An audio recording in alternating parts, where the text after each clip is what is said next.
E nós tínhamos um trabalho todo pronto, um álbum pronto, coerente, coeso. Lado A, lado B, arranjado. Quantas músicas? Pronto. Eram 12 músicas, era o que tinha, o que precisava pra época, né? Tinha umas sobras, acho que sobraram umas 2 ou 3 músicas que a gente acabou gravando, mas não entrando no primeiro LP. Sem dúvida, talvez o pior clipe. Como assim? Como O pior assim? clipe do rock Da história, dos anos 80. da história. É um horror esse É negócio. horrível. É horrível. Mas peraí, vocês estão vendo hoje e não estão gostando ou já não gostavam Não, a na gente época? não gostou. Não, a gente nunca gostou. Maquiagem muito carregada, foi uma Mas foi um viagem. sucesso, como Foi, assim? a música foi, a gente tava muito feliz. Depois o segundo foi legal, mas esse aí... Esse cara, foi de doer. Disseram Tem pra gente, algumas essa coisas- maquiagem vai ficar boa. A gente falou, passa aí, põe tudo aí. Foi feito com carvão, sabe carvão? Tipo carvão de churrasco. Foi uma menina, na verdade, foi uma garota. Foi o nosso primeiro clipe, ela falou, vai ficar legal, não vai imprimir legal no vídeo, a gente acreditou. Sério? Ficou ridículo.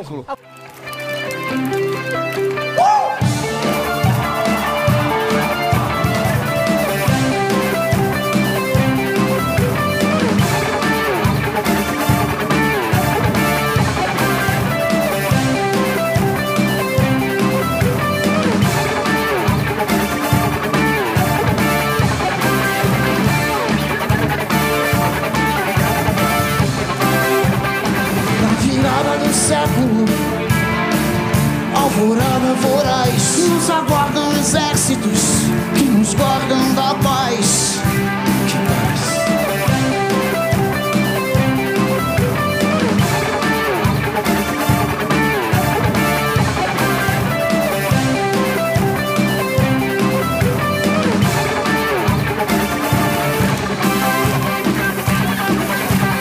Bem-vindos ao terceiro capítulo da história do álbum Revoluções por Minuto. Nesta terceira parte falaremos sobre o álbum Revoluções por Minuto, o seu lançamento e algumas curiosidades sobre este trabalho, que completa 40 anos em 2025. O álbum Revoluções por Minuto foi lançado pela CBS em maio de 1985, contém 11 músicas e a produção ficou por conta do Luiz Carlos Maluri. Se tornaria uma espécie de álbum duplo com o lançamento do Rádio Pirata ao vivo em 1986. A capa do álbum foi feita pelo Alex Fleming, amigo do tecladista Luiz Schiavon, que a partir da foto original, tirada por Rui Mendes, criou fotolitos e serigrafias para compor a imagem final. Tecnicamente é o seguinte, a partir da foto original, eu fiz fotolitos extremamente contrastantes. Desses fotolitos eu fiz serigrafias e tirei elas de registro, dá esse movimento óptico. E todas esses tracinhos aqui que eu fiz, isso eram fósforos. Fósforos que eu mergulhei na tinta e punha aqui, então você vê até a cabeça do fósforo. E isso vira uma obra de arte mesmo. É uma obra de arte instantânea. E isso é uma obra de arte também conceitual, mas extremamente concreta e palpável. O Fleming criou uma fonte que é até hoje nossa marca. E é uma fonte nossa, né? Não é uma fonte que você encontra em qualquer lugar. Eu fiz também um logotipo, porque eu queria fazer uma coisa que ficasse tudo integrada. O nome da banda aparece em uma fonte original, que eles adotaram dali em diante. Um fato curioso foi que o baterista Paulo Pagnin é o único integrante que ficou de fora da foto. A decisão foi fruto em parte de uma revolta dos membros contra os bateristas após Charles Gavan trocar o RPM pelos Titãs. A capa ficou incrível, foto do Rui Mendes, que já era meu colega de faculdade também, e sem o PA, porque nós estávamos meio... O Charles Gavan dos Titãs tinha sido o nosso baterista por alguns meses e nos trocou pelos Titãs que já estavam estourados com sonífera aí. Então, quando o PA entrou, a gente estava revoltado com os bateristas e ele não entrou na capa. No entanto, o produtor Luiz Carlos Maluri falou no livro que o PA não está na capa do disco porque, quando foi feita a foto e a arte da capa, eles não tinham baterista. Naquela época, as coisas demoravam muito mais para ficarem prontas. O Paulo Pagnin só aparece como convidado e com uma foto pequena no encarte interno do LP. A capa do álbum era inicialmente reprovada pela gravadora, mas a banda, pelo contrato assinado, tinha a liberdade de escolher a capa desse primeiro trabalho. Mas antes de contar essa história, pedimos que você deixe seu like, se inscreva no canal e ative o sininho. Sua ajuda nos permite fazer com que o YouTube continue exibindo nossos vídeos para mais pessoas, e você nos ajuda a continuar gerando vídeos sobre o RPM, uma das maiores bandas de rock nacional. A grande maioria dos usuários recorrentes do canal não são inscritos, por isso pedimos que nos ajude com sua inscrição. Ativamos a opção Seja Membro para quem desejar colaborar com esse projeto e acessar material exclusivo do canal. Como a gente falou no vídeo anterior, no final de 1984, e quase simultaneamente ao lançamento da coletânea Rock Wave, a CBS resolveu lançar um compacto com 2 músicas do RPM. Mas a primeira proposta foi fazer o compactozinho de 2 músicas. Dali já foi o disco. Pro disco. Pro estúdio. Louras Geladas e Revoluções por Minuto, esta última foi censurada pela Nova República. A música teve sua execução pública proibida, em função da frase "aqui na esquina cheiram cola". Para quem ainda possui o vinil, tem a legenda proibida a difusão e execução pública da música Revoluções por Minuto. Se você quiser conhecer detalhadamente a história das 2 músicas, deixamos os links aqui na descrição do vídeo. Explica Marcos Maynard no livro, na época a ideia da gravadora foi lançar o compacto para gerar uma expectativa no público, e depois lançar o LP. Nós não dependíamos do sucesso do compacto. Nós já tínhamos o nosso long play garantido por contrato e também tínhamos controle total de tudo. Após o lançamento do compacto, em janeiro de 1985 o RPM assinou contrato com uma empresa para cuidar dos interesses da banda, a empresa de Rui Vilarinho e Silva Neto, que também empresariava o rádio táxi e o metrô. Esse foi o empresário da banda até a chegada do Palladian em setembro de 85, que mudaria a história do RPM. Quando a música Louras Geladas estourou nas danceterias e começou a tocar nas rádios, a banda começou a receber convites para shows e apresentações por todo o Brasil. A música começou a funcionar na noite, as pessoas começaram a pedir, e as rádios começaram a tocar Louras Geladas. E esse troço arrebentou na noite, mas assim de uma maneira brutal. Tocava pra cacete. E vazou da noite pras rádios. Em janeiro de 1985, pouco antes da continuação das gravações do primeiro LP e dos shows, o RPM já contava com um novo baterista. Convidado por Luiz Schiavon, Paulo Antônio Pagnin, o PA, assume a bateria do RPM. O Schiavon chamou o PA também para um papo que tocava com outras 5 bandas e tinha uma Simmons, aquela bateria sintetizada, que era o que a gente queria para o nosso som, para diferenciar o nosso som. O Luiz me ligou para eu fazer ver lá qual que era da banda. Estamos precisando de um baterista, estamos com um contrato assinado, a gravadora vai rolar, não sei o que tal, pá, tem um cachê assim, tá afim? Tô afim. Como eles não achavam batera, eles gravaram as 2 primeiras músicas com bateria eletrônica.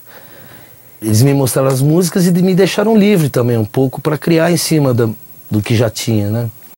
Daquele momento em diante, começaram a ensaiar todos os dias, passando o repertório para o novo baterista. Durante esses ensaios um fato ficou marcado na memória do Ciro Pessoa, dono da casa onde o RPM ensaiava. Achei interessante que o Luiz ficava cronometrando as músicas. Realmente, durante os ensaios, os músicos do RPM cronometravam as músicas para terem a noção do tempo de cada uma delas.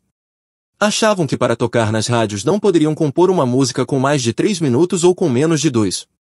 Um mês depois da contratação do novo baterista, o RPM voltava aos estúdios Transamérica para a continuação da gravação do LP Revoluções por Minuto. Das 11 músicas do LP, apenas uma não era assinada pela dupla Paulo Ricardo e Luiz Schiavon, a faixa Sob a Luz do Sol, que também tinha a assinatura de Fernando Delucchi. Relembra Paulo Ricardo, eu cheguei com a música e a letra prontas. Todo mundo gostou, mas o Nando fez um riff de guitarra que deu um algo mais à música. Isso mudou a música, eu e o Luiz achamos que ele deveria assinar a música também. Paulo Ricardo e Luiz Schiavon tinham um acordo nos moldes de Lennon e McCartney, ou Roberto e Erasmo, independentemente de quem compusesse as músicas ou escrevesse as letras, a dupla receberia os créditos. As letras se originavam com Paulo, Luiz cuidava de toda a parte harmônica, e a melodia era composta pelos dois. Temos uma química, eu e o Luiz, e isso realmente funcionou por um tempo, comentou Paulo Ricardo no livro. O empresário Rui Vilarinho achava que o RPM precisava parar um pouco com shows pequenos em danceterias. Na verdade, ele achava que a banda não era tão grande para shows em grandes casas, mas era maior para fazer esses shows em casas tão pequenas.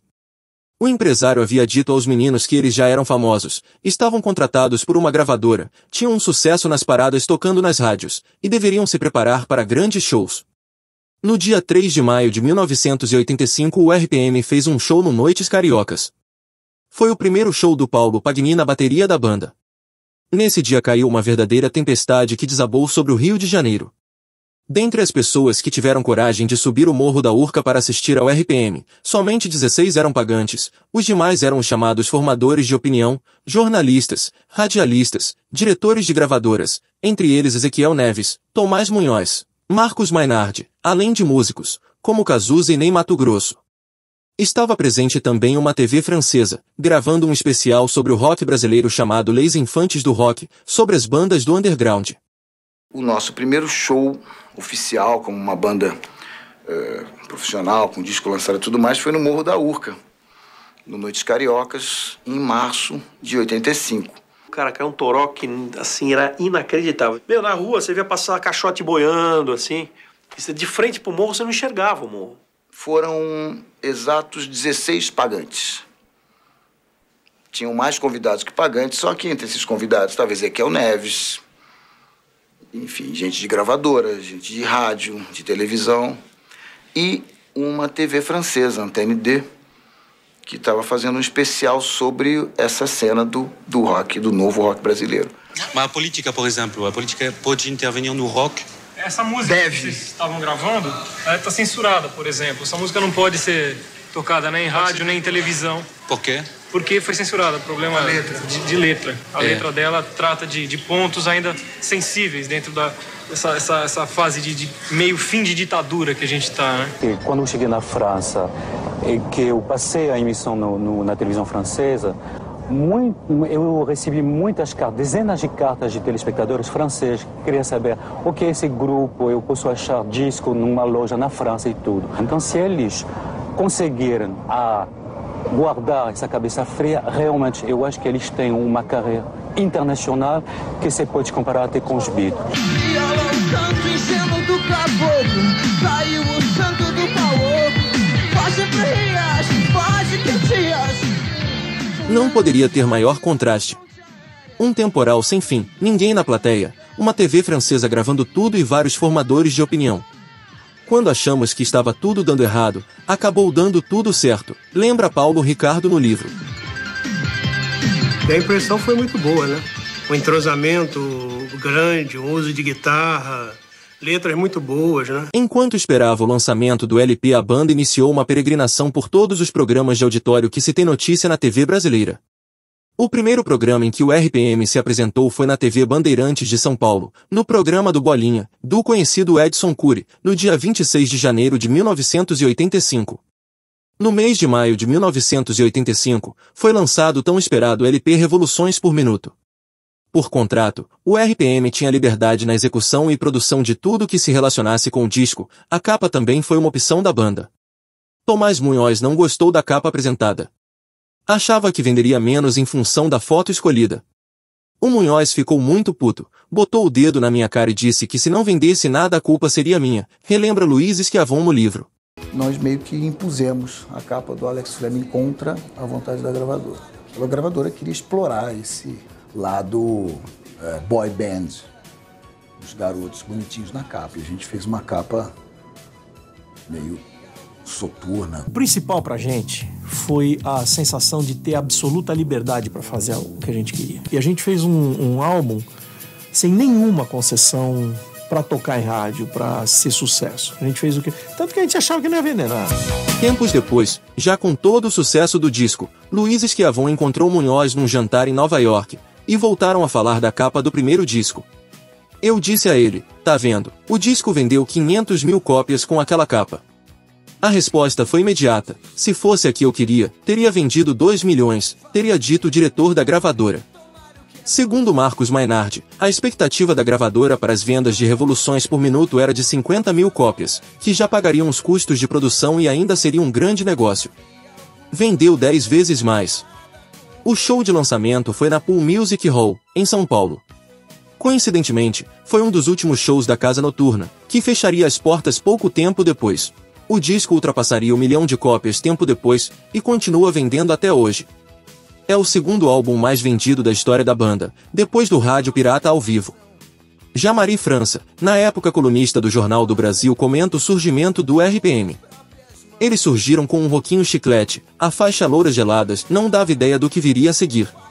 Quando chegou o disco, foi uma surpresa por ser mais denso do que o que se lançava na época. O trabalho de divulgação foi acompanhado pela criação de diversos videoclipes, entre eles o primeiro, da música Louras Geladas, depois veio o clipe da música Rádio Pirata gravado no Porto de Santos, e posteriormente o do Olhar 43.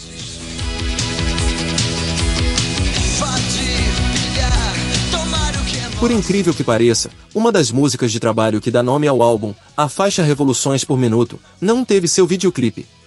1985 foi o ano em que o RPM chegou ao sucesso. O álbum Revoluções por Minuto foi lançado no momento em que tocava nas rádios o mix promocional de Louras Geladas, depois de fazer grande sucesso nas danceterias.